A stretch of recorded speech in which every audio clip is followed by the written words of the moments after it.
Please note that we will be holding a series of quick polls during the conversation, and your participation in these is very much encouraged.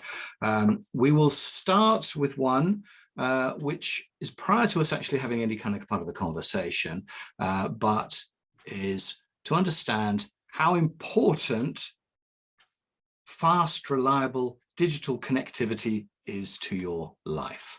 So quick response and see how predictably it is showing that the vast majority of people, it is actually very, very important.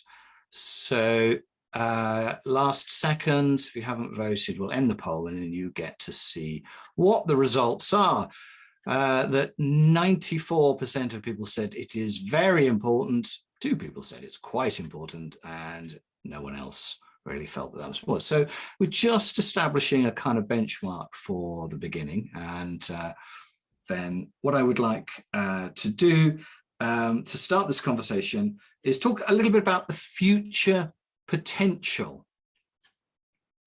Should we care about Mark Zuckerberg's future vision of the metaverse?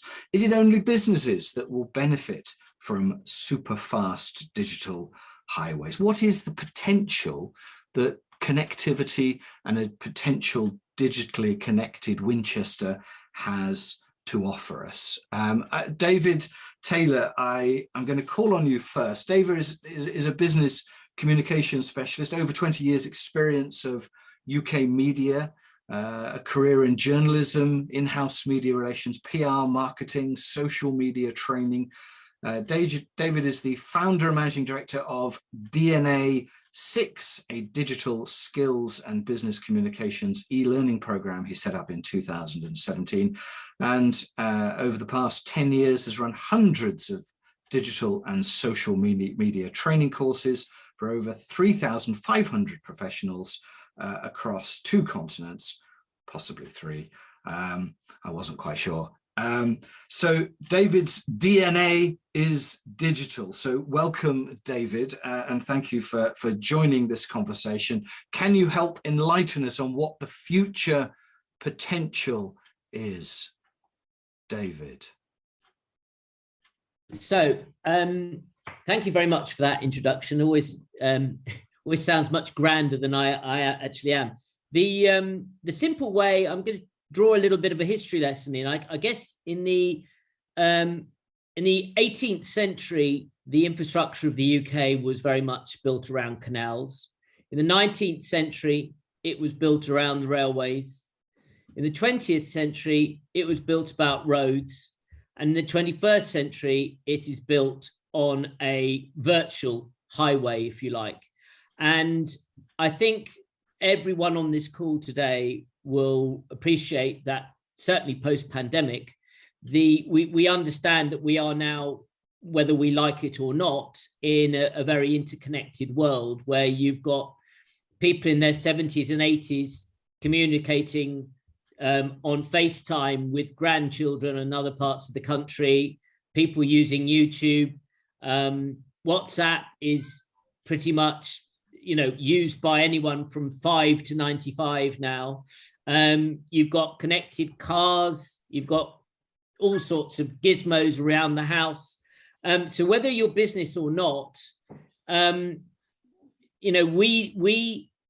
need to understand, and we need to have the infrastructure right to have a digitally connected Winchester, in fact, or digitally connected United Kingdom. So although, businesses, my job is to really help businesses get their heads around this brave new world they're in. But equally, I've done quite a lot of work around digital inclusion in the Southeast, and I appreciate that there are many digitally excluded people around the country, and that will certainly be the case in Winchester. And what was evident again in the pandemic, that once you showed people the possibilities of using the technology, they took it and ran with it, and it opened up the world significantly. For example, they were giving people in care homes things like an iPad, and once they knew how to use it, they were just flabbergasted because it opened up their worlds significantly. So we are in a fourth industrial revolution. We're in an age of 5G and driverless cars. There are good things about that. There are negative things about that, but that is the world that we are in. And what we need to do is ensure that we are best prepared for that world, whether you're a local authority, you're a business, you're an organization, or you're an individual. But David, all of those things are possible and happening now. And I want to get a sense of, what are we missing? What are we still yet to see? And it is in the grasp of society that we can't achieve now. We everybody is here, everybody is on a video call, we're doing that. And okay, I accept that there are patches and areas where we could have better connectivity, but the majority of the population can do what we're doing now with pretty reasonable broadband. What are okay, we can teach people, we need a few more skills. What are we missing out on here? So there's a little bit of a digital divide, Gavin, and certainly that is very, very prevalent within the business community, where there are a lot of older business owners, mostly men, I have to say, who are missing entirely out on the. It's basically, I don't want to understand this world. I don't like the new world.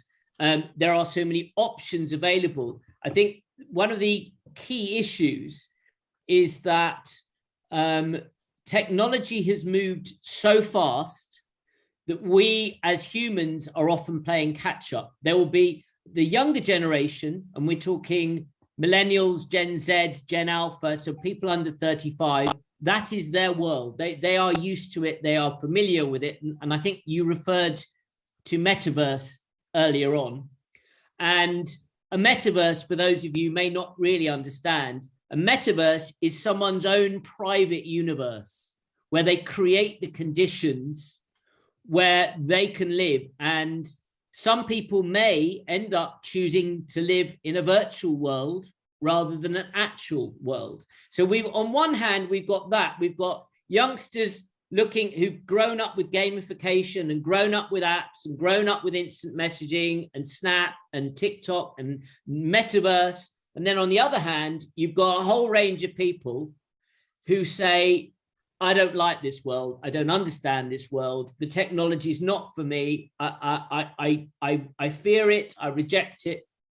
And so what are we missing here? The simple thing is education. It's educating people. And I think older people need to be educated about the opportunities available, whether you're in business or you're personal. And the younger generations need to be enlightened about what the older generations can bring with some of their skills as well. Jackie Porter makes a point to say that she believes that often there's a point beyond which oldies can't learn anymore without constant repetition. But I'd like to bring Jake in, who thinks that we're heading more towards the fifth industrial revolution. Jake, what do you mean? Yeah, so just for a little bit of context, I work in the world of data and AI technology for 20 years. So that might be considered on the bleeding edge of technology to many of the people on this call and for what you're seeing. But in particular, if we just back up a little bit, when we talk about success in digital overall, we talk about three things: people, process, and technology. We need a combination of all three of those for any technology project to work, whether that is, advanced analytics or machine learning, or whether that is, just literacy for the older generation. What we're talking about here is connectivity. That's one component of it. Education is certainly another component of it. But in order to make all of this work, we need to understand, what are the goals? What are we trying to do? And we need to, as you mentioned, Gavin, we need to think 10 years out, 15 years out. If we're planning for the future right now, I mentioned in the chat there, Moore's law, the growth of data outpaced Moore's law over 4 years ago. That means rules that we've been governed by for hundreds of years in physics, that's just DNA data alone, outpaced Moore's law. If we think about when we talk about how we're going to leverage technology in 5 years, in 10 years, think about an operation in Winchester Hospital. How is that operation going to work, leveraging data analysis on the X-rays from all of the other X-rays globally, or all the other X-rays just within the NHS that have seen that exact same pattern? And if we don't have connectivity for Winchester Hospital, and if we don't have the infrastructure to support that, that means that the basic healthcare for Winchester will be 10 years behind everything else if we don't plan for that now. So just putting it in context, there's a number of different use cases we could talk to, but if we talk to one that's relevant to everyone on the call, we talk about healthcare and what the impact of technology can mean for healthcare. It is not a question of if we need it, it's a question of how quickly we can get ubiquitous, fast access to all of this data, because it's absolutely essential for our success. And I think many people on this call, if not everybody on this call, would accept and agree that there are enormous capabilities and enormous potential from that ability to process vast amounts of data. But that's on a government level, a business level. Why do I need a gigabyte of data at home? And I struggle with that gap, and we'll come on to some examples of some people who have had experience of trying to bring infrastructure projects to villages where they've had some connectivity, but percentages of those villages are saying, well, it's okay, I can get Netflix okay, or the services that they're using today as just consumers and individuals are okay, they're fine. So why do they want to have the added expense, and there's a small added expense, of a vastly greater infrastructure? And that's tricky. Paul Quinn, you've raised your hand as well. Yeah, thank you very much. I just thought it'd be interesting to add, because there's some comments about older people and the digitally isolated. I ran a program when I was the chief executive of the Royal Naval Association, £700,000 project paid for by the Covenant Fund, about the digital isolation in veterans.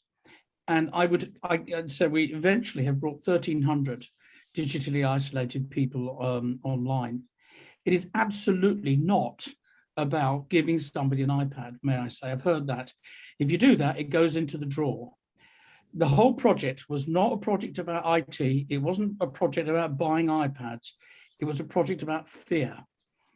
It's a very, very significant number. We estimated 30% of over 70s were digitally isolated in our group. And the way we did it was we built regional and local groups of volunteers. We then issued the volunteer with the iPad, which was pre-set up, and then it was brought to the individual, shown the advantages, and on average it would take 3 or 4 personal visits to the person, and this includes in care homes as well, because the care home staff don't have time to do this job, generally speaking.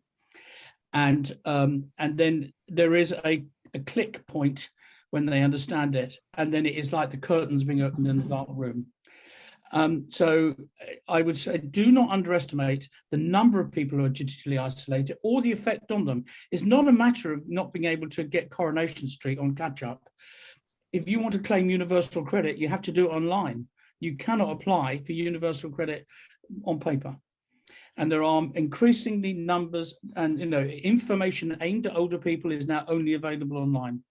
Anyway, if anyone is interested in the project and lessons learned and so on, I'm very pleased to get involved, and thank you for letting me speak on that. No problem. Thank you, Paul. I'd like to come to Rolando.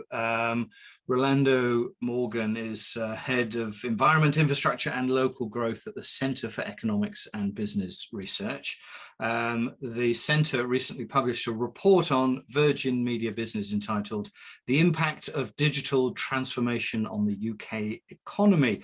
And Rolando is an economic advisor who's worked on a number of government departments and the central bank, as well as studying part-time for his PhD in macroeconomics of debt and public debt sustainability. So I think we're talking big picture here, Rolando, aren't we?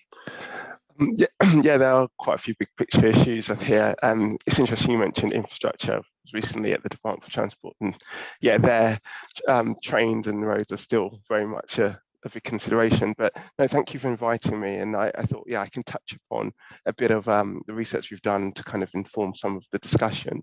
So not sure quite how long I have, but I just want to talk for a little bit. And why I do that, I thought there's kind of three kind of main things that we could consider here.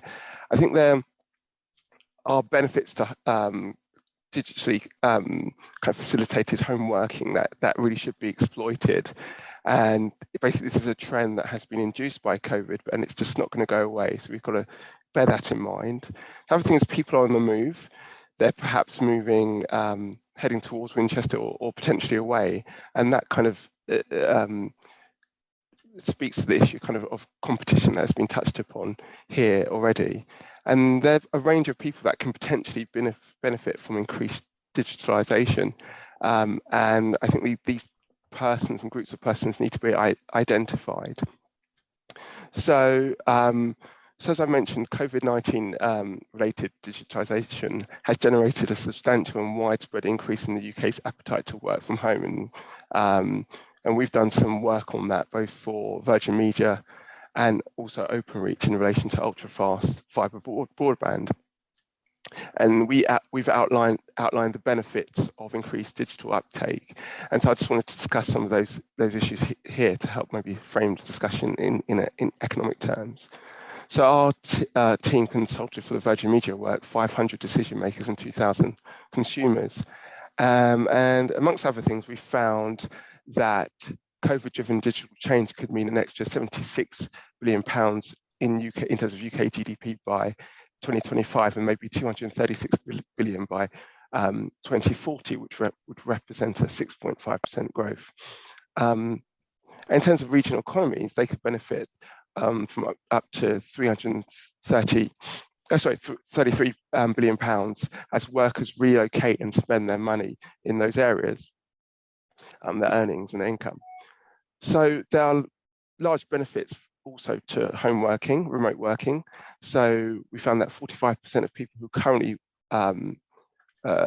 work from home who are currently out of work would be more inclined to take a job if they had the option of remote working. So there's an aspect there of what digital activity facilitates, not for those just currently in work, but for those potentially who could join the workforce. And also there's important implications for remote and rural communities. So for instance, there are opportunities for existing residents in parts of the country which may have fewer opportunities. There's a potential to increase opportunities for young people, where there may be often high rates of economic activity. Also, there's an opportunity to increase to reinvigorate communities that may have lost private or public sectors and reverse declines where that may be. For younger people, there's, as I mentioned, there's opportunities to engage increasingly in the workforce, and this may be important of relevance to places such as Winchester, which has slightly less 20 to 29-year-olds, for instance, and a slightly higher proportion of those aged over 60 when compared to the general population. Okay, well, Rolando, thank you. I think we get a clear economic picture that there are clear benefits associated with, better, faster, more reliable broadband. I think what I'd like to do is, we've got a second short poll, which is I think I might have to share the results of the first. Did I not share that with you? Apologies. That was the first poll that I had the results of. And then we can move on to the second poll, which I will have here, which is about why do you want faster, more reliable digital connectivity? And you're asked just to select one of those.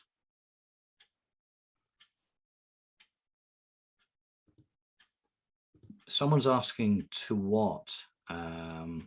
It's to whatever you want, whatever you think is important in your life. Someone wants to select all of them. Well, you've got to prioritize what you think is the most important.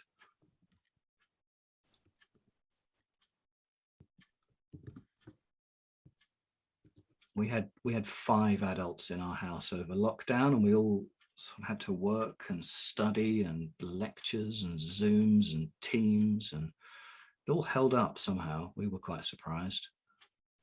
Okay, last seconds. We've got 1 or 2 more votes coming in.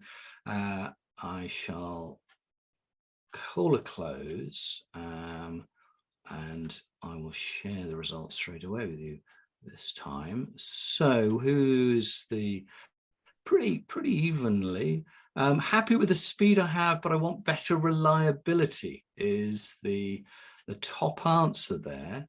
Run my business better is quite a equal pole position, and I don't want faster. Happy with the service I have now. 14%, 5 of 35 people who responded are quite content with what they've got. So just again, an interesting sort of stop point. We are going to put another question into the chat, which Harry, I think, is going to do. So have a look at that while we move. Part of the sort of narrative that we're trying to develop through this conversation is we want to look at the kind of future, that big picture, the economic advantage, and now want to kind of move and talk a little bit about not just the future potential, but the opportunities now.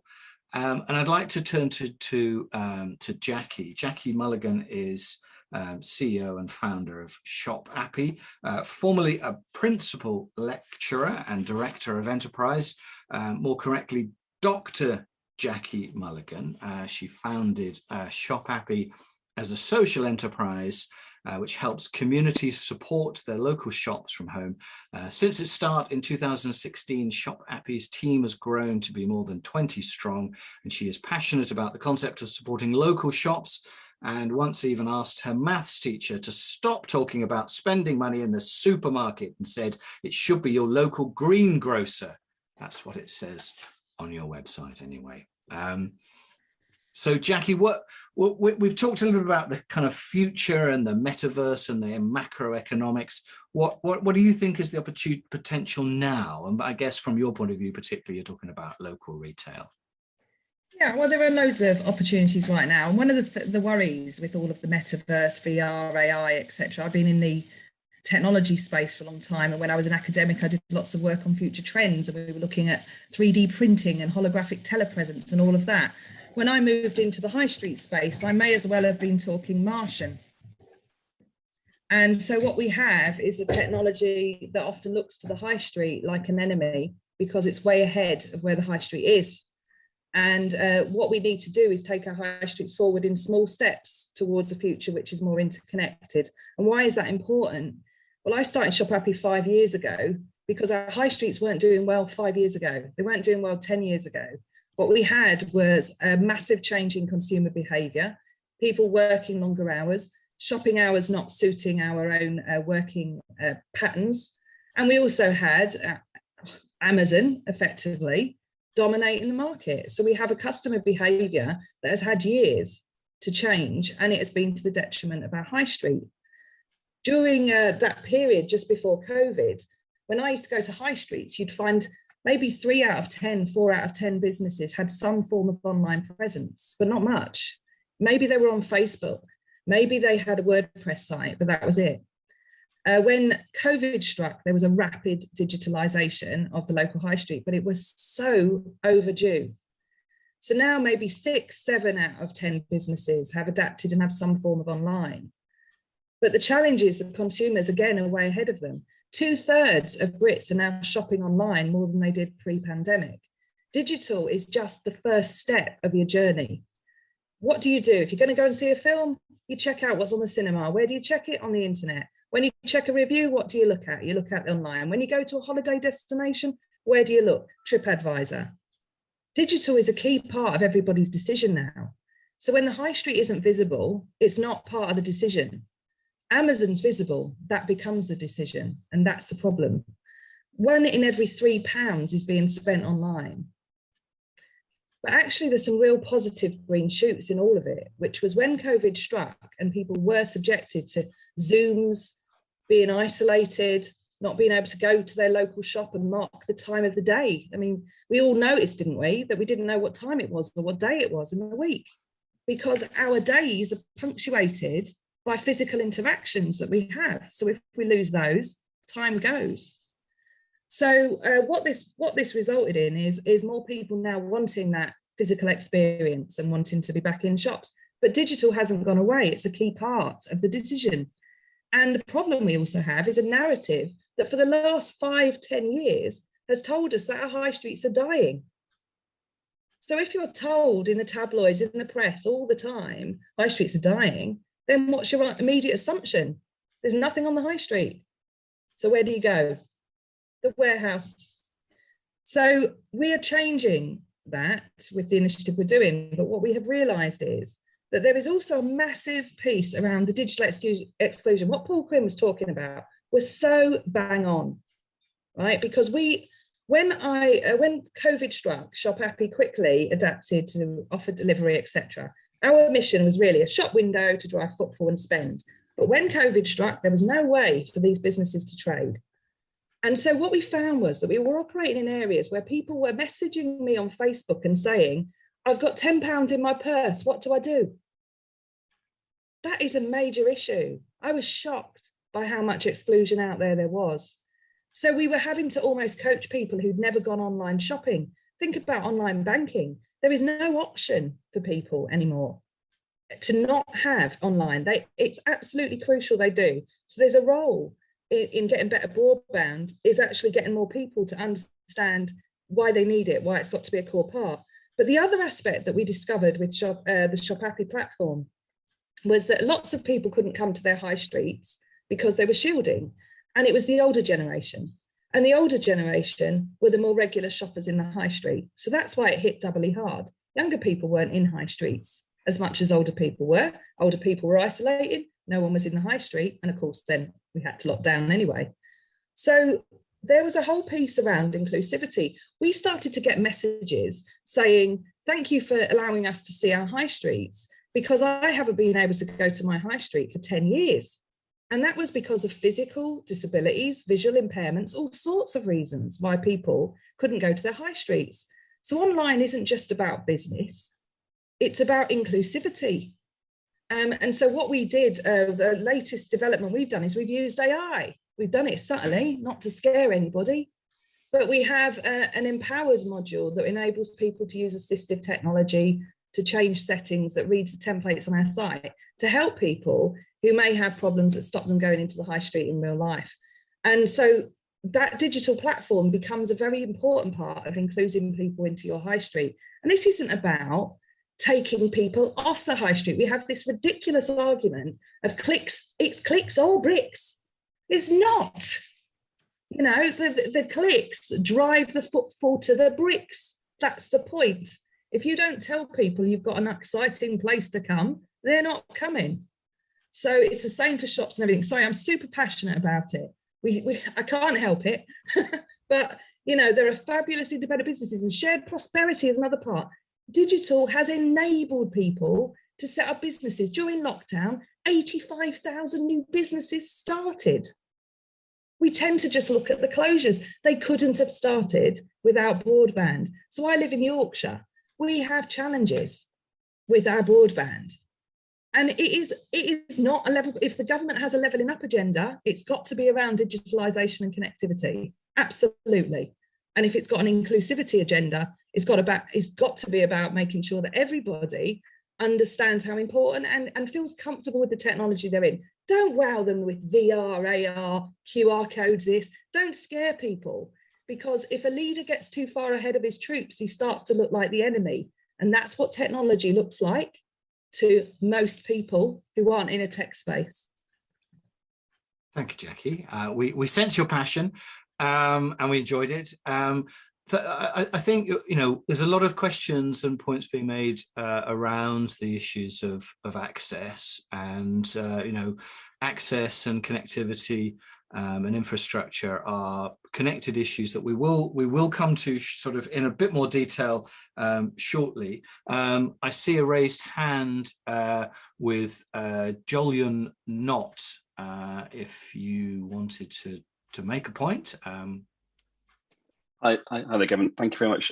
Jackie, I totally agree. And I think what Shop Happy is doing is also doing a fantastic job through, with making the last mile easier for everyone gathering together. And actually, it's more cost effective, it's more sustainable. All those things is fabulous. I think what's been fascinating over the COVID is where, we've moved so quickly with retail in such a short amount of time. And the big boys such as your Debenhams and your Arcadia and things, and with Amazon going down, we know full well that actually Amazon was providing what they were trying to provide, and without their physical presence, it didn't work. The high street isn't dying, as you pointed out. It's just changing, and so actually it goes from your boring retail is dying, but actually sort of engaging, exciting retail is going to be sort of more important than ever, and that requires some form of digital connection. Retail online needs physical retail to survive and to basically to flourish as well. And actually, where I think the digital is important on the high street, or whether it's in Winchester or wherever, or even in the villages sort of further afield, is that there needs to be a seamless connectivity between online and offline. All of the Gen Z and other, that's how they engage with their brand virtually. And then as they step over the threshold, that connection needs to be consistent. And we talk about omnichannel. It's not about being everywhere, anywhere, everywhere. It's all about multi-channel. It's all about choosing the right channel for you. And so, yeah, absolutely. I totally agree with Jackie, and it's fabulous. But this is where I see the importance of digital connection within a city. Add something there as well, because what we have had is obviously with the online giants, they're very much dominated and created a kind of transactional atmosphere around shopping. Shopping was never about just getting things in a high street. It's about social interaction and the conversation. And what we're seeing on the high street, when you talk about that exciting retail, it's about the traditional retailer. It's the traditional butcher. Sorry if you're vegan, but traditional butcher maybe rolling a lamb's shoulder in front of you. It's about the sort of the hurly-burly, the smell of the fruit. It's everything. It's not just all about niche either. And I just think that's one thing which, again, with the platform, people tend to think it's all got to be about transaction. It isn't. It's about showing people the experiences. Our high streets are changing. We just need them to be more visible and as visible. And what the brilliant thing is with any of this is that everybody has an emotional connection to where they live and work.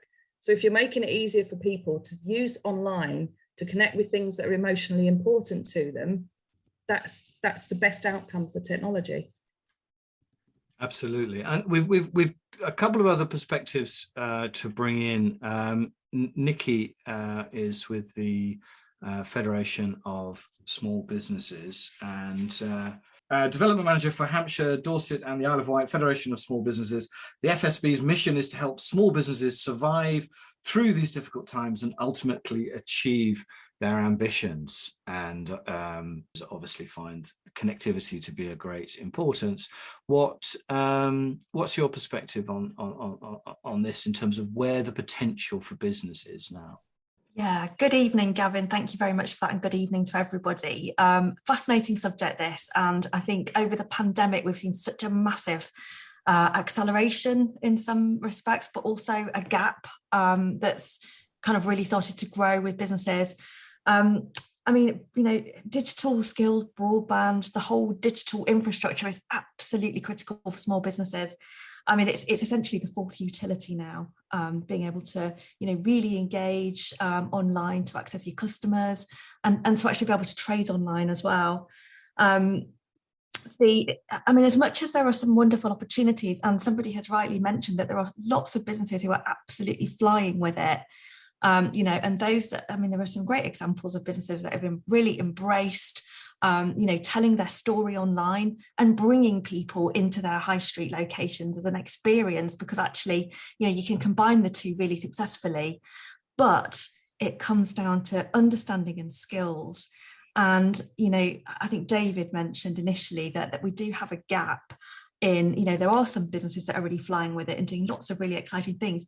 And there are some businesses, in fact, actually 26% of business owners who feel that their skills are holding them back. 26%, that their basic digital skills are holding them back, and about 22% who think that the digital skills of their staff are holding them back as well. So certainly that's an issue.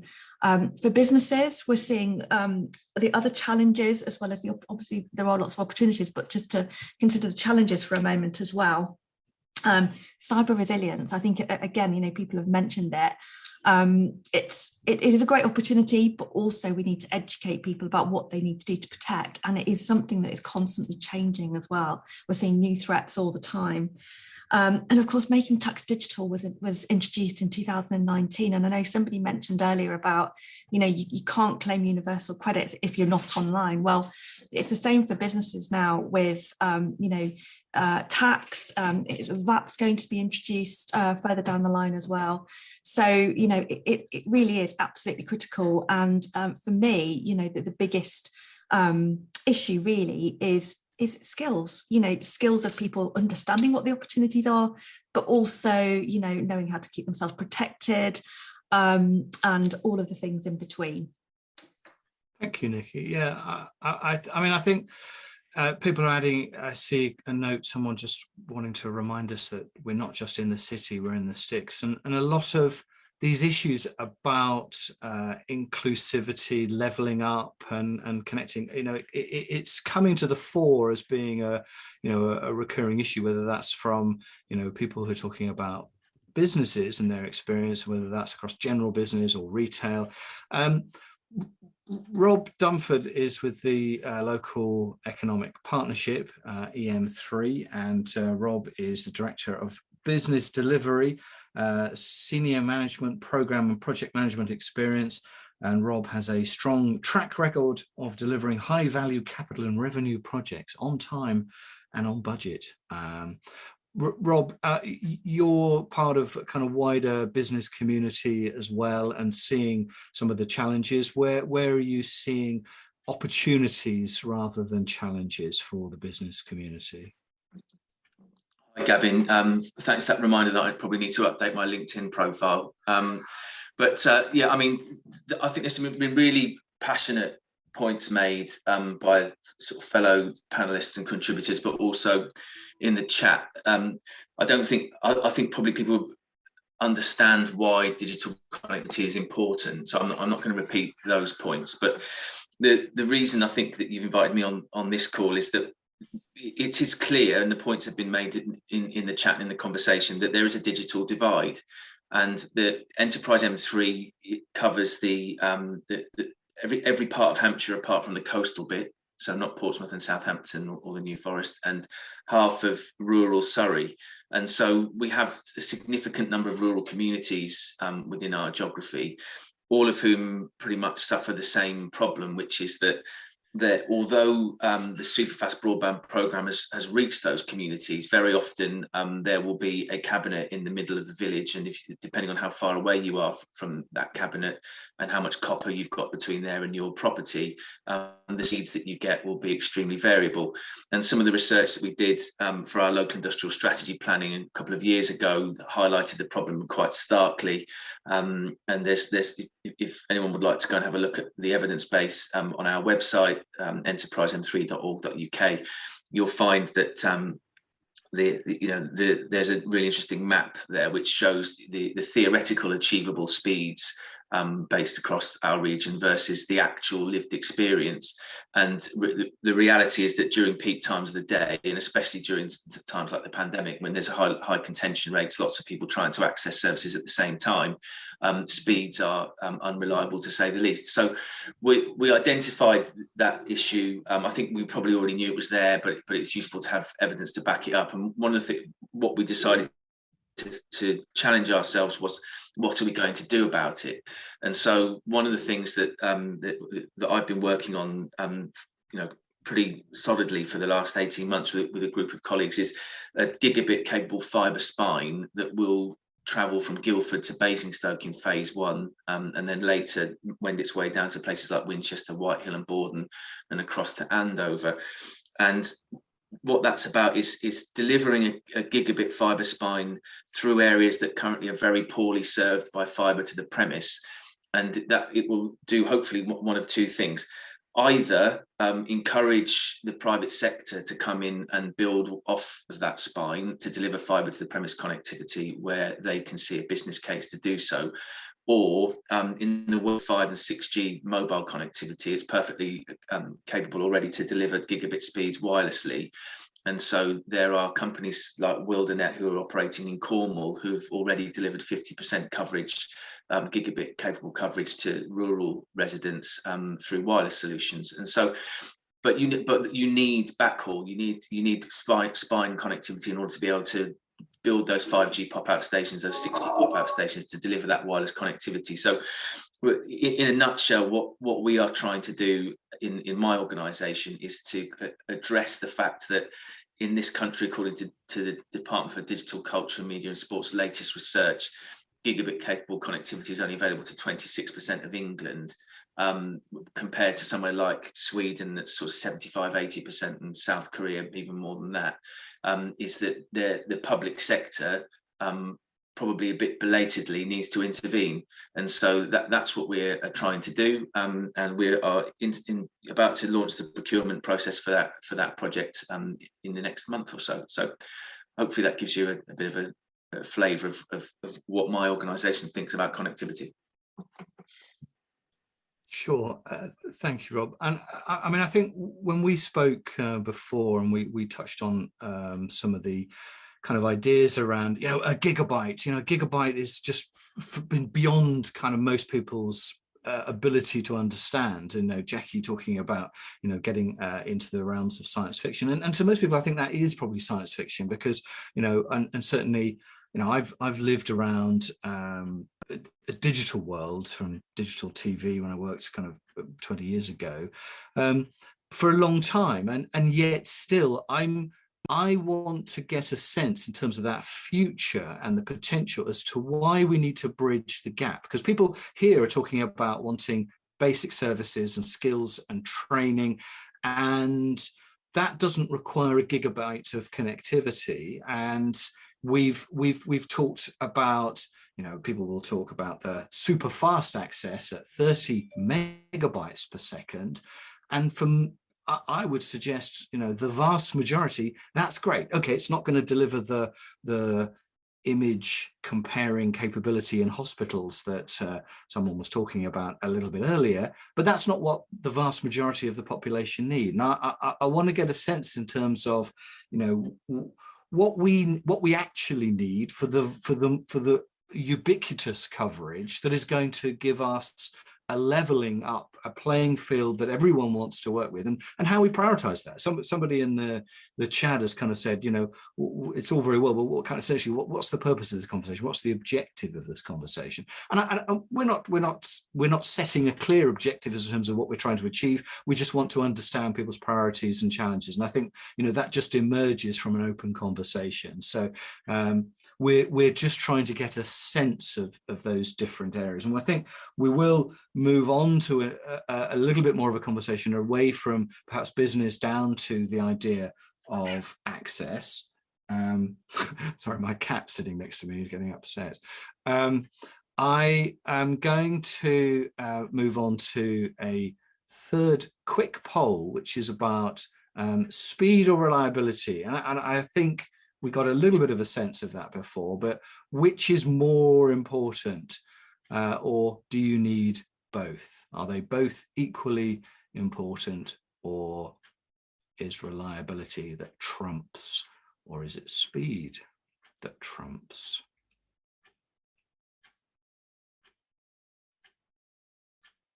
A few more. We'll give it 5 more seconds. Got to make your mind up. Okay, last one. No, anyone? No, we're done. We'll end the poll and share the results with you. So most people, 54% of people, want both, but interesting, reliability comes in with 31%, only 14% wanting speed over reliability. So I'm not wildly surprised. I don't know if anyone is wildly surprised. Graham, you are have your hand raised. Graham Creswell, what is? Hello, I just wanted to follow up with Rob. Really, I'm retired and living in a little village only 8 miles from Winchester, but where we have pitiful broadband capacity. And I just wanted to share with you the impact that has on some people. We have an elderly lady who has live-in carers, and until recently, she hasn't been able to keep the same live-in carers, because when they discover that they can only get 2 megabits per second, and therefore they can't use WhatsApp to chat to their friends. Often their friends, of course, and their families are overseas, being the nature of the caring business. And that's very, very disabling if you have early dementia, and every other day it's a different person who comes, because they can't live a normal life nowadays on 2 megabits per second. Now we have managed to frig the local system a bit so that now they can get a bit more speed, but it shouldn't be like that. And we have been campaigning now for 2 years in our village to get fibre to the premises, and it's like swimming through treacle. And it's all very well to say, oh, well, nobody really needs gigabit connectivity. Actually, it seems to me that when every man and his dog has got an 8K television, you might be thinking that 100 megs a minute, megs per second, is not going to be adequate to support all of that. I mean, the other issues are people, since the lockdown, of course, the COVID and so on, so many people have been trying to work at home. We originally, some of us bought into fibre to the cabinet, which gave us about 10 or 15 megabits per second initially. But of course, once everyone was working at home and the children were at home, it kept falling over, and it became inadequate. The reality is we need fibre to the premises with its reliability and its capacity as soon as possible, not just to support business, although in our project, we have, I think, 60 to 80 small and medium enterprises trying to do business on pitiful connection speeds and pitiful reliability. We have one guy who's trying to run the engineering section of Hitachi for London Transport for London on a 4G phone signal. You know, this is 2021. Thank you, Graham. I mean, it's a similar kind of issue. We're touching around the connectivity and the evenness of that connectivity. And, you know, we had a point earlier about the city, and obviously Winchester is wider than just the city as a district. And clearly there are more challenges once you move out of a city environment to have connectivity evenly spread and more accessible.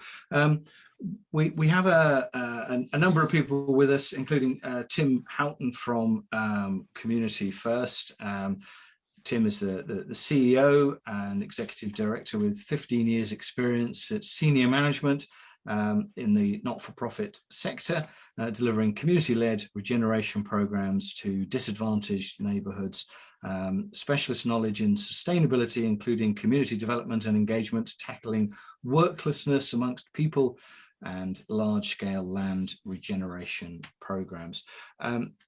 Tim, you're very much at the heart of this conversation, this debate, and I've seen, you've been active in responding to people on the chat and things as well. What are the sort of key issues that you see around accessibility to the internet? Thank you, Gavin, and thank you for the introduction, and good evening, everyone. Yeah, from a sort of coming at it from a voluntary sector perspective, from a community perspective, I think we're very clearly seeing a digital divide, and we're very clearly seeing some challenges around that. But I think that there are a number of opportunities. It's very easy to get kind of sidetracked by the difficulties and the challenges and forget some of the bigger picture opportunities. And I'd like to just start by just very briefly outlining a few very real examples that have happened very recently that have impact on community lives in Winchester, and are very real examples of how very simply technology can be used and digital connectivity used to help individuals who might be experiencing difficult challenges. So I'm moving away from some of the immediate sort of economic benefits. For a simple matter is that the voluntary sector has benefited quite significantly from the push towards digital, because we can simply reach a wider audience. We can reach more beneficiaries more quickly and more effectively. And given that we're a sector that does very well on spending other people's money, that's critically important. It's also the case that we can reach more people to give us money, because things like crowdfunding and other opportunities have really come to the fore in the last, not only through the pandemic, but pre the pandemic, and have now become much more mainstream. So there are some fantastic opportunities for the community, voluntary and social enterprise sector to grab hold of. A few very brief examples. We've been doing work very recently with Afghan evacuees coming to this country in recent weeks and months. Of course, they needed help with clothes. They came with very little, if anything. But actually, the biggest demand we saw, unsurprisingly perhaps, was laptops, mobile phones, connection with family, both back home in Afghanistan and within this country where they had those connections, was above all the most important thing for those families and individuals. And that's what they wanted and needed. We've carried on delivering, not only my organisation, many organisations, counselling services. We run a sexual abuse and trauma counselling. Now, the demand for that has spiralled. But without digital connectivity, without the ability to deliver reliably to people that need that essential counselling, I'd only shudder to think what the experience must be for somebody who suffered traumatic abuse and isn't able to have that conversation and make that connection with the very person who's trying to help them. The same for youth and mental health, and we've seen examples on the negative side around cyberbullying, and we know the dangers, and only too well now, the dangers of that, and more work needs to be done in that area. So all of these are examples of how in our sector, in my world, in our world, how digital connection is really important. I see digital as being a springboard. I fully accept the exclusion, and like Paul and like others, been working on projects, recruiting volunteers, supporting volunteers in a number of organisations to help people to become digitally included. I work on a principle of a sort of coalition of the willing. I accept there are some people for which it's going to take more, and it might be financial resource, but also time and support to enable them to continue to be engaged. But we've seen some brilliant, I think it was Jackie was talking about the importance of social interaction in the high street, not just the either or. The same in our sector, the value of community hubs, places where people can go. Winchester, not only in the city, but actually one of the first family hubs is in a rural part of Winchester district. Down to in Wickham, so we've got living and breathing examples of these places that are really important and vibrant, which lend themselves to engage people, to share training, to share experience, to help people that need that support in a safe and caring environment. I'm excited by the opportunities around health and the number of voluntary organisations delivering innovation and technology solutions in health. There are challenges, of course. It doesn't stop the challenges around employment in healthcare, but if we can embrace technology, things like medicine reminders and the communication side of things, accepting the limits that a number of people have highlighted with the connections in rural parts of the district. Education has been absolutely vital, that we've had and continue to build the technology. And the final area for me is around transport and the role that technology and digital solutions can provide in helping people to be mobile. And again, we've got, we've heard about it through the COP26 and the challenges we've got. Winchester as a city and generally as a district has some significant challenges around transport and getting people to access that social interaction outside of your immediate village. And in the city has significant challenges around air quality. So, looking at solutions, my organisation runs community transport in the city, but looking at the role, of autonomous vehicles, how quickly can that develop? What other solutions can we put in place to enable people to use digital technology to continue to have those really critical social interactions?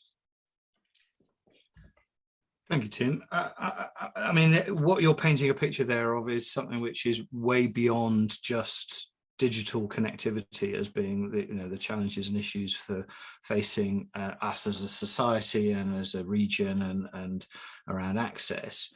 Do you see, and you said not to focus on so much on the challenges, and you have focused on some of the opportunities, but is there a positive outlook in terms of the ability for digital, were it done right, to add more than it can take away from your perspective? Short answer is yes. I think, though, for our, from a community perspective, and I'm not trying to speak on behalf of the whole community, I'm trying to sort of present from a sort of voluntary sector, community organisations, community sort of activist side of things.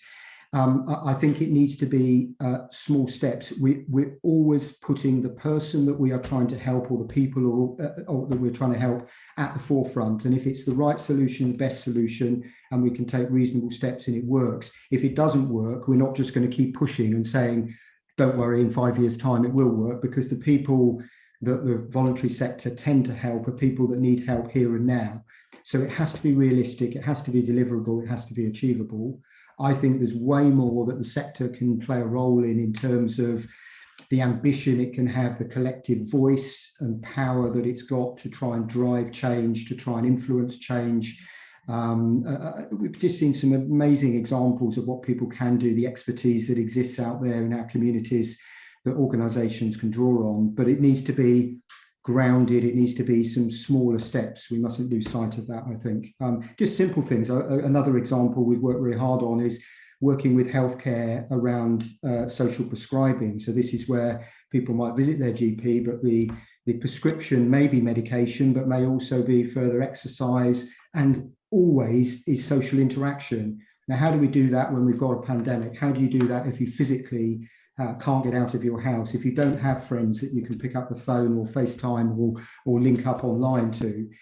So how can groups, we had a number of organisations delivering falls prevention, delivering yoga, delivering dance classes, delivering, you name it, the activity was switched to online. It's not the same, it's not a replacement, but it's a pretty good kind of intervention and support to get people encouraged. So when we can go out and we can go and pick them up in our accessible buses, they're inspired to do the things that they were doing online. So it's a means to an end for that purpose. All right, thank you, Tim. Lindsay, you have a perspective from students locally, and the University of Winchester. Lindsay is project manager and academic, specialising in leadership and management, but is also a voice of students today, perhaps we can call you that.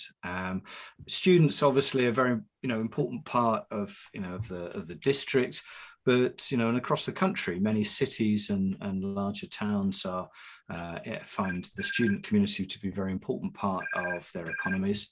It's great, isn't it? I dim my phone and then I forget there's actually a landline as well that I forget to turn off. Apologies. Lindsay, what is your reaction in terms of how students need the internet and what their expectations are? Yeah, thanks, Gavin, and good evening, everybody. Thank you for having me.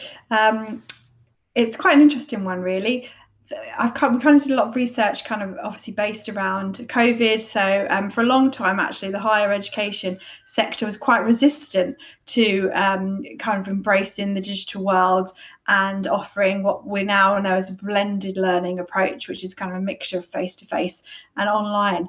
But when COVID-19 came, the vast majority of institutions had that thrust upon them, and it was something that they had to rapidly kind of develop. And I know at the University of Winchester there's been a lot of money that's been spent on technology and infrastructure so that we were able to kind of initially deliver online and then use the kind of a hybrid approach where we had students in front of us and students at home, and the challenges and stuff that came with it. But there's been quite a lot of research obviously within the impact of the lockdowns and the use of kind of hybrid or digital learning on students. And it's quite interesting in the fact that there have obviously been a lot of challenges, and it raised a huge issue of digital poverty. So there were some students that were able to adapt to online working really easily. They had own bedrooms to work in, they had good devices, they had good internet connectivity, they had the skills to be able to use something like Zoom or Teams and adapt to online. But then there were a huge number of students that didn't have that. So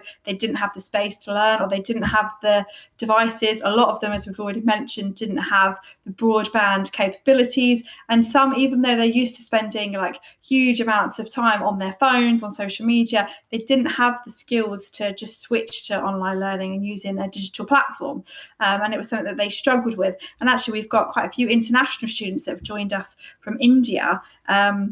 And their knowledge of how to use Teams and digital platforms is very, very limited. So there has been a lot of challenges, and also there's been a whole argument about removing of social interaction and student engagement. And actually, for a lot of what we class as kind of widening participation students, they need that physical social interaction, and moving everything online, removing kind of clubs and all of that has had a huge impact on them. But with it came a lot of opportunities. So, we've embraced new ways of working that weren't there before. I mean, some really good examples, and I mentioned when I talked to you before, Gavin, was like Brighton and Hove and Sussex Medical School.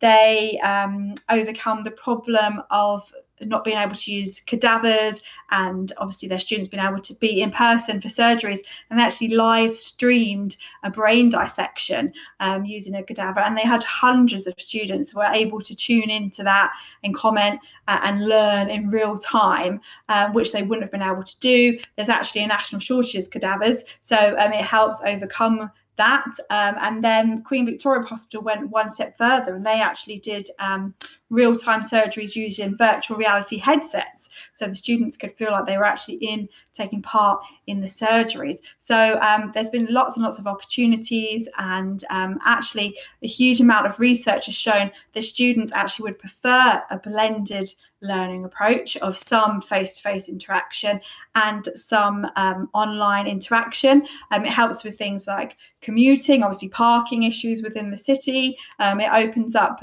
the university to students that are based anywhere, not just kind of nationally, but internationally, which then obviously generates different revenue streams for the university. So it's brought a lot of opportunity with it as well. And there's been a whole big discussion about whether the sector goes back to the way it was and just focuses purely on face-to-face learning, or actually whether we should embrace this mixed approach. And there's pros and cons for both, really, but it's actually quite interesting. But still, a lot of our students struggle with having reliable internet connection within the city. And I know there's been some talk about mobile phone signal, and actually the university has really poor mobile phone signal. In some of our buildings, you can't get any phone signal at all, so you're having to rely on calling over the Wi-Fi. So that's still a big problem. But ultimately, we've kind of seen, we know that students embrace digital, but it's interesting to talk about the whole fifth industrial revolution. Research has actually shown that for some students starting a technical degree, by the time they've finished their 4-year degree, the skills and knowledge they learned in the first year are going to be outdated. And for the first time, students are actually worried about being replaced by robots, and actually the roles that they're training for not being there because of such fast advancements in technology. So it's very interesting, and it's actually creating, like I say, a lot of opportunities, but a lot of fear and uncertainty that goes along with it too. Yeah, it's interesting, and I think sometimes it's easy to make broad brush assumptions around older people struggle with technology, younger people are fine, and that's not always the case. It can be quite a sort of mixed picture. Perhaps some of the things where the access, learning how to use Teams or whatever, the fear factor isn't there perhaps as much with younger people, and they're perhaps slightly less significant in terms of challenges, but certainly there's still skills areas of importance there. Thank you, Lizzie. Look, we're calling upon a number of subject matter experts here, but there are lots of interesting people making comments in and around the chat room. Do dive in there. We did post a question earlier in terms of whether you think Winchester District's digital connectivity overall needs to be improved. So throw your answers in there. Put your hand up if you want to make any specific comment or to ask a question of any of our panel. I'm going to come on to the topic of infrastructure momentarily, but David Taylor, I wanted to come back to you to try to help us to bridge this idea. We talk a lot about digital, and people made the comments in the chat that maybe we should stop using this word digital because just in itself it sometimes is an alien thing or a scary thing for some people. But I think as well, it's very helpful, and I know this is something that you do a lot of work in terms of your training and skills development, is to help people understand the difference between, it's not just about having access to something that's really fast. For a business, there's a kind of transformation journey that needs to take place, and it's much more about the processes and things. Is that a fair? Have you a way of perhaps describing that in terms of how the transformation journey takes place, rather than it just being about access to infrastructure? No, I think it's interesting. I go back on, I thought Jackie's comments were fascinating. We're talking about all of us in the digital world, the white heat of technology, and then you go into the high street and there's tumbleweed blowing around because they've just not been on that journey at all. And you just think, where have you been for the last 30 years or 40 years even? It's interesting, I've trained hundreds of businesses across the Southeast this year, ostensibly on digital skills, but I don't really get past the threshold of what is their business and what is their plan for their business. So I think, I feel almost, you're right. I think digital is a bit of a misnomer now, because digital is everything. We live in a digital world. So you say the word digital, it could mean anything to anyone on this webinar today, and it can mean entirely different things, and it can put people off. But we are in a digital world where everything is reduced to zeros and ones and integers. So the journey, I guess it still does come back down to education. There's got to be an educational piece, and people need to take a step back, and that's everyone within. If we look at somewhere like Winchester, there needs to be a step back, and there needs to be an understanding of how can we bring people with us on this journey. And it's not a digital journey, it's a journey into the world which we are in. It's almost as if you've got people who are willingly being Luddites or smashing up the technology of the day and saying, I don't want any part of this. So it is, what we are, this whole, it was interesting again, why are we having this conversation? Winchester is obviously a very, very historic city. It was the seat of power, with kings and everything there in Wessex. And the viability of Winchester has always been about Winchester changing with the times and meeting the challenges of the world, whatever that world may look like. So if we step back from talking about digital, it's actually how do we equip the people in the city for the world in which they're in? How do we equip the older people? How do we equip the students? How do we equip the shop owners? How do we equip those in leisure?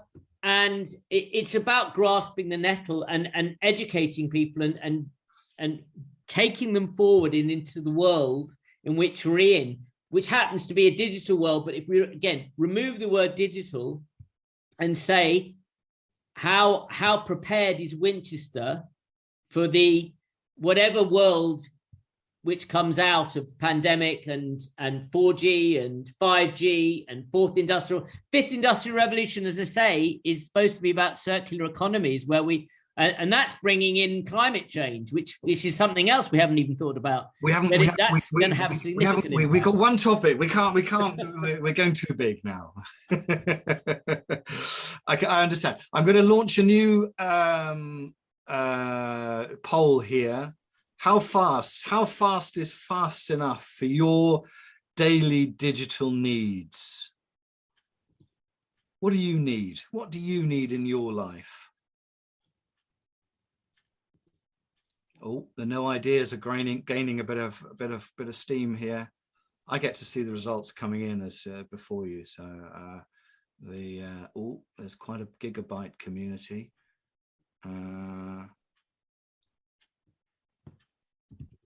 Is that too wide a gap? A couple of people concerned about my gap. I just don't want to put too many options in. Is your gap, your concern, Dan and Ben, is that a gap in terms of 30 to 1 gigabyte, or what was your concern there? I don't know.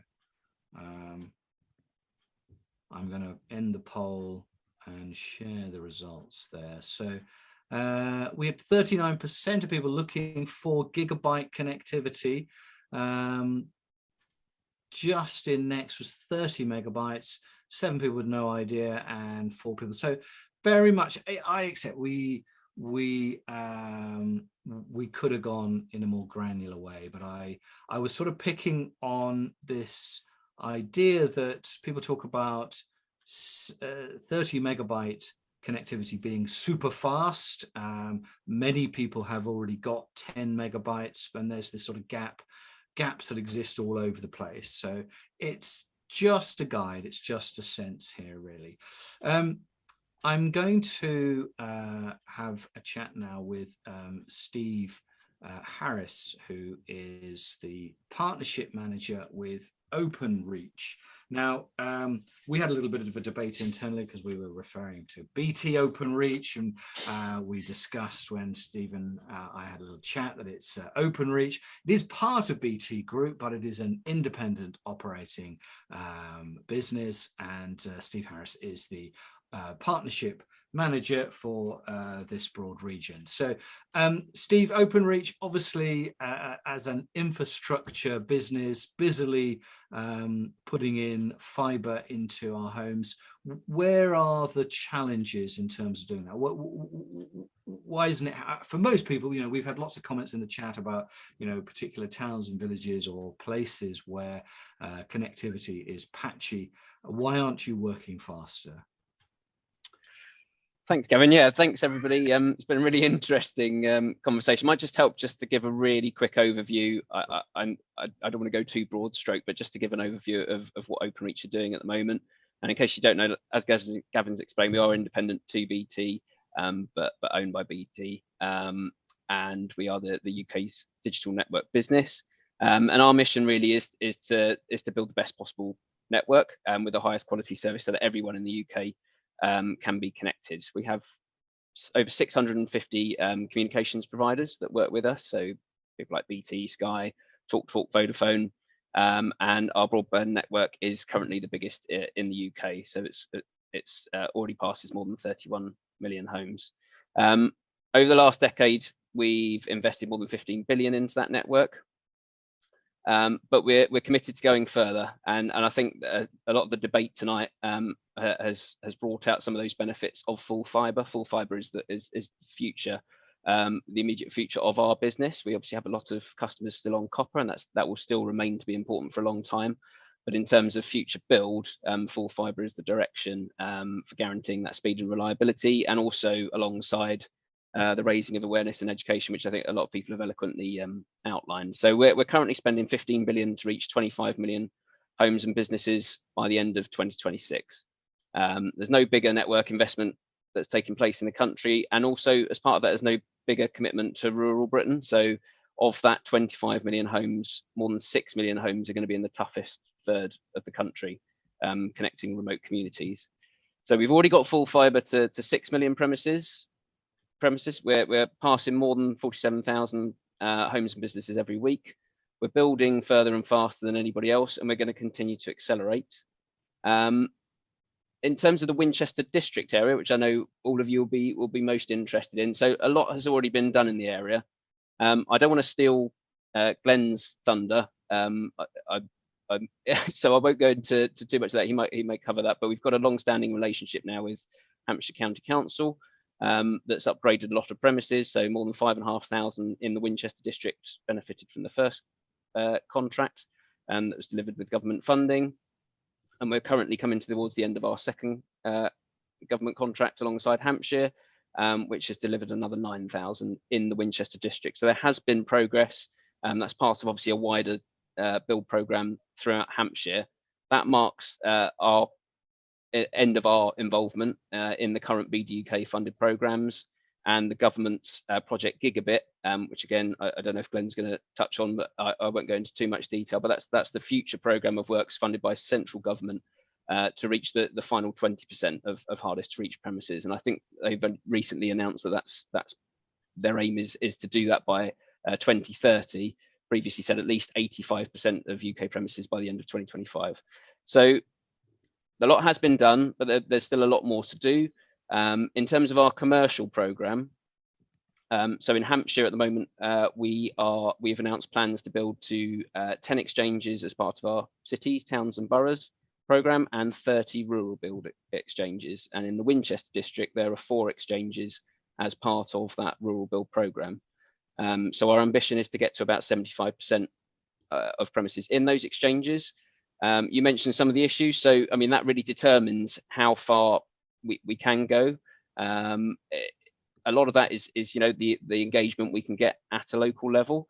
It might come down to being able to secure wayleaves, being able to secure permissions, and also I think as part of this debate, this is what we are doing commercially. Obviously, it's about government providing available subsidy where it is needed most, and actually Openreach's commercial programme is going to enable them to do that more easily. There are other providers as well. It's not just Openreach, so it's important to bear that in mind. Just very quickly, Gavin, because I know time's going on, but we do have other schemes as well. So we have fibre community partnerships where we work with local communities to help them build a customised solution. We have a lot of schemes like this in the Winchester district at the moment. So we've got 4 that are currently in build. We've got 9 that have already gone live, delivering more than 500 premises. We've got 12 at final offer stage, and 67 communities have registered an interest. So there might be people here who are partway through that process. For businesses, there also might be an Ethernet solution as well. So there are lots of difficulties out there, but we've got very big plans. We're forging ahead with those plans. I would encourage people to go onto our website, because part of the issue may be checking what speeds are available at your premise at the moment, whether you form part of those future plans. And it will also, we have an e-chat function, and it will give you the opportunity to investigate further. So maybe if I leave it there. Yeah, thank you very much. I mean, I know there is a great deal going on, and we will bring in Glenn, who is with Hampshire County Council, and he is the Programme Director for Hampshire Super Fast Broadband. And I know when we spoke, Glenn, that we were talking about the sort of government's objectives and aim to get closer to 100% capability of gigabyte connectivity. You were talking about 80 to 85% of the population having the potential to access gigabyte connectivity within just a few years, by 2025, which seems extraordinary when we're talking about many communities that are struggling to get just a couple of megabytes per second. Can you help put that into some perspective for us as to what your mission is at Hampshire Superfast and where you're at in achieving those objectives? Sure. Thanks, Gavin. I think the first thing I'd say is the community, the public, are way ahead of probably most of the big thinkers out there. If you think about the UK, we're the world's largest spender online of retail spending per head. We are the third largest globally in terms of online spend for an economy. So we're just behind America and Japan as the two biggest spenders in terms of percentage of GDP spent online. So people have made that shift already in terms of their decision making and how they sort of democratically want to go about conducting their business, be that listening to music or buying clothes or finding out what the weather's doing, or picking a film to watch. So it's kind of the public sector in particular, I think, is playing catch up in that space, particularly access to things like education and learning. And I know there was a comment there previously from the people at Winchester describing that there was a certain hesitancy to make that shift previously, but COVID has perhaps accelerated that need to take that requirement quite seriously. And I think the thing that's underpinned that significant development in the UK economy has been the pretty widespread availability of very affordable broadband infrastructure. So we're at 97% availability of superfast broadband. You can get a broadband package for £10 a month if you try. So it's that ability to be able to access those services at an affordable rate that has really underpinned those significant changes in how we've all gone about conducting our lives. Now, the 97%, of course, is great, but if you're in the 3% that don't have access to superfast broadband, it's a real challenge. And of course, they are the most remote. And typically, it's not that they don't have superfast, it's that they don't have 10 megs or perhaps 2 megs. 2 megs is very low. The number of people with less than 2 megs is tiny across the county, but below 10 megs is a significant number of properties. And below 24 megs is an even bigger lump than that. And unfortunately, to upgrade those properties, you have to go back and upgrade all the other ones that already have a good broadband service, because you can't just upgrade those ones at the end. So the Superfast program has upgraded just over 110,000 properties that weren't going to be upgraded by the commercial investment plans of either Openreach or Virgin Media or any of the other commercial providers that are out there. And that's taken just over 8 years to do. 12,000 of those properties are now connected to gigabit capable connections, and they can order a speed between 50 and a gigabit should they wish to. About half of the properties that could order a gigabit capable connection have actually ordered one. So that kind of gives you a sense of feeling for how much appetite there is for the new services out there, and the gap then that the commercial sector finds itself trying to bridge, which is there is an overall desire that as a country we need gigabit capable connectivity. The broadband infrastructure on the Openreach network is delivered over copper cables that may be more than 50 years old, and the telephone network goes back decades before that. So it's not really fit for purpose anymore. The problem is that to upgrade it, we have to strip everything out and replace it completely with fibre optic cables. And that means digging up roads, putting up new telegraph poles. There's a significant civil infrastructure job to do. And of course, whilst the upgrade is being done, there has to be enough money coming in to pay for those upgrades to be completed. And it becomes even more difficult for the homes that are below 10 or 20 megs. Typically, they require the most investment, and they're still only going to charge £20–30 a month for their broadband connection. So, you're talking maybe tens of thousands of pounds worth of investment and a repayment at £30 a month for the next 30 years. So the government has to step in to support those changes, to support those upgrades, because otherwise those households and those communities will be left and they will sort of wither on the vine, really, as they can't compete and can't take part in modern world, and those villages will close down and people will move into cities, and that's clearly not the way forward. So the government has set forward an ambition to deliver 100% gigabit capable connectivity to everybody, or as close to everybody as they can get, by 2032. They've allocated £5 billion worth of funding to make that happen. The first of those procurements to deliver the gap between where the commercial sector will deliver and where the public sector is going to have to intervene and provide some form of subsidy has started already. As Hampshire, we're in phase 1B, and that will start in February February next year, 2022, with procurements due to take about 6 to 9 months, and then a contract to be awarded towards the end of 2022 and delivery to start in early 2023. And of course, we don't know yet who the supplier will be, or whether there'll be multiple suppliers even.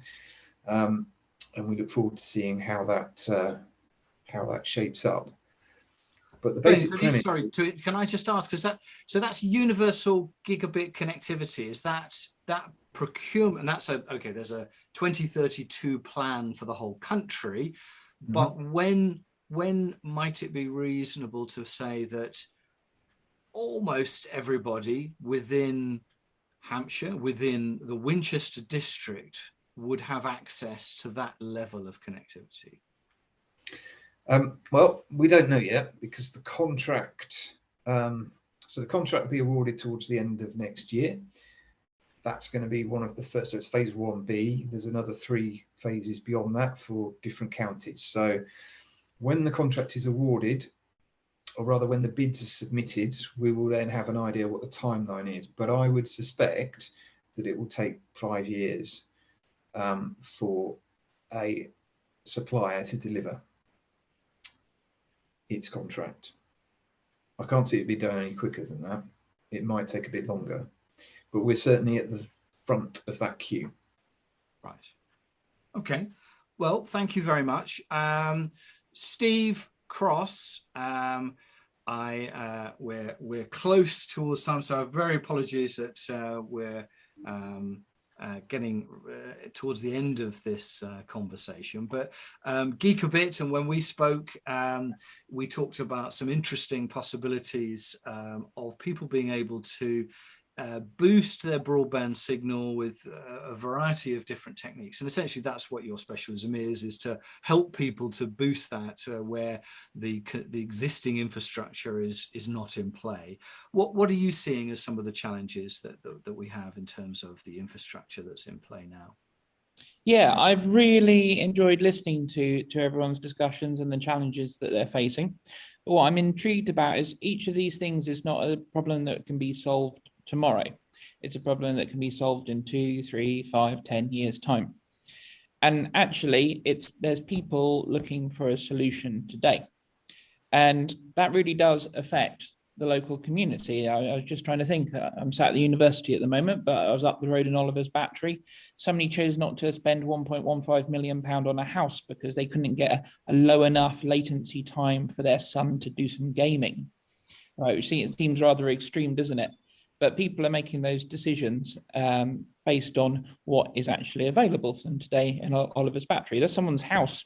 If you go down to their River Park Leisure Centre, the lovely ladies there with their art school, they have no ability to do their classes on Zoom. Now, each one of those problems we managed to solve by introducing 4G as a substitute. Another good example would be just on the outskirts of Ringwood, so still within Hampshire, where there was a guy who made metal gates, and central London was his major kind of place for selling these things. And he couldn't do anything in his office. He had to stop employing as many people, and he couldn't use the cloud, couldn't have the Zoom calls, couldn't update his website. He'd have to go home to do all of that. And again, 4G was the answer for that, which then actually directly translated into taking on apprenticeships. But trying to bring it back slightly closer to home then, I think a really good example, we talk about a gap between urban and rural. 4 Marks is a great example of a community. One of the directors of NHS Digital, we had who struggles to get any form of connectivity out there. But there's a huge problem in that area. And we talk about, it's always rural, but actually there's a problem in Oliver's Battery. There's a problem in the city centre. I don't think that's necessarily, there's a huge divide, and possibly we're all the wrong people to do that, because we're sat on a Zoom call with a great connection, and to identify that. And I saw that people in the comments talked about 5G has a role to fill in most rural use cases. Well, that's great, but we probably don't want to put up with all the necessary infrastructure that's going to be needed. 5G doesn't travel as far, therefore we're going to require an awful lot more cell sites to be installed. And I don't think we're willing to put up with that at this present moment in time. Yeah, I was going to come to that in terms of, there's quite a lot of people who have made comment about the poor mobile signals, and I suspect that most of those are talking about 4G mobile signals as opposed to 5G mobile signals. So, either one are a challenge and an issue, which, is there about that infrastructure which we need to be able to kind of overcome that. But actually, from our conversation earlier, I got very much a sense that in all but the most extreme kind of circumstances, there are ways in which you can overcome many of the existing challenges by adaptations, aerials, and utilization of the existing mobile network, so that although you may not have a signal from your regular phone, that there are adaptations that can be. It comes with a cost, obviously. There is an installation kind of cost associated with, and running cost of those kinds of things. But that was something that you were very passionate about, Steve. Yeah, since lockdown happened and we noticed everyone was at home, we've seen more and more people moving out of places with great connectivity, for example, central London, into rural areas. And we all make an assumption that just because on our phones we have terrible signal, that there's not another device that can do it. This mobile phone is sat at the university inside a metal building. We're asking a lot of it in order to be able to get a solid and fast and reliable signal from it. But we stick an external antenna on the outside of a building with a suitable height that has a direct line of sight to a cell site. We're already improving things. So there are lots of different 4G options available. I was in kind of urban Portsmouth, where somebody was struggling with trying to get a 4G signal as a sort of broadband replacement. And Starlink is the obvious thing there, which had a great view of the sky, so that was fine as well. I'm going to say thank you, Steve, and draw that to a close. I'm going to repeat the opening question very quickly, which was, how important is fast, reliable digital connectivity to your life? We just wanted to see if there's, rather stupidly, I didn't make any notes on what you said first time, but we have captured it, so we will be able to find out afterwards as to see whether people are seeing a change, whether anyone has made a shift in their view and opinion over the course of the last hour or so.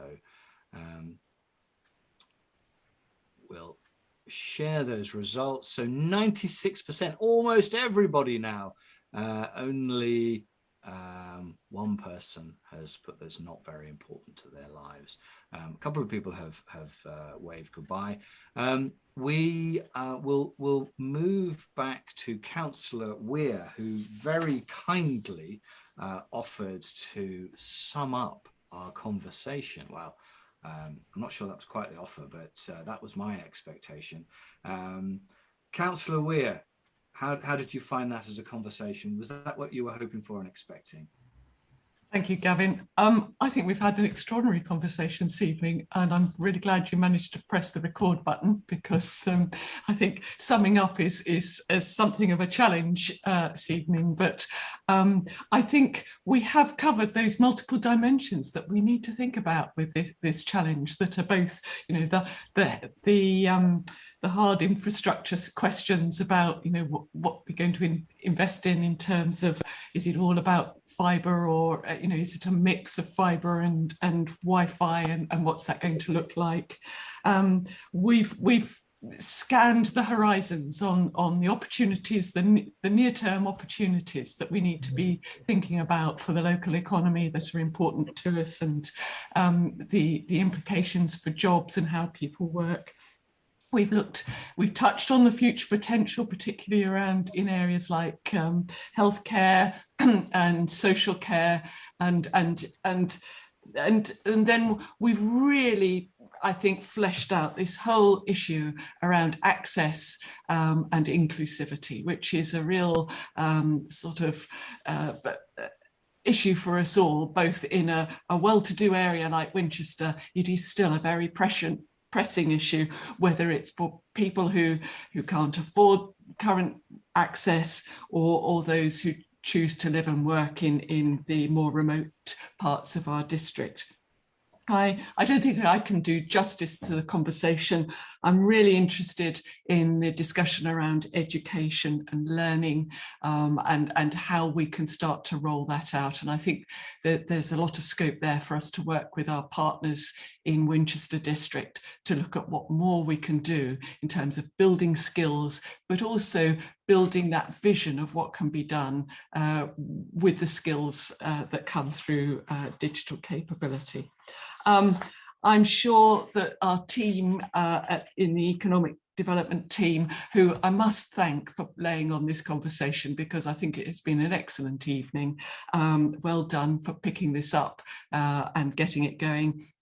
I'll run through. I want to thank Glenn, Jackie, Tim, Rob, Nicola, Stephen, Rolando, Stephen, Lindsay and Daniel, who've all brought their own insights. Really, really appreciate the time you've given to us this evening. Thank you very much. And I'm sure we'll be referring back to you again in the future. And above all, thank you, Gavin, for making it such a lively and participatory experience this evening. Much appreciated. And I hope that we can reflect back on this and do it justice. Thank you.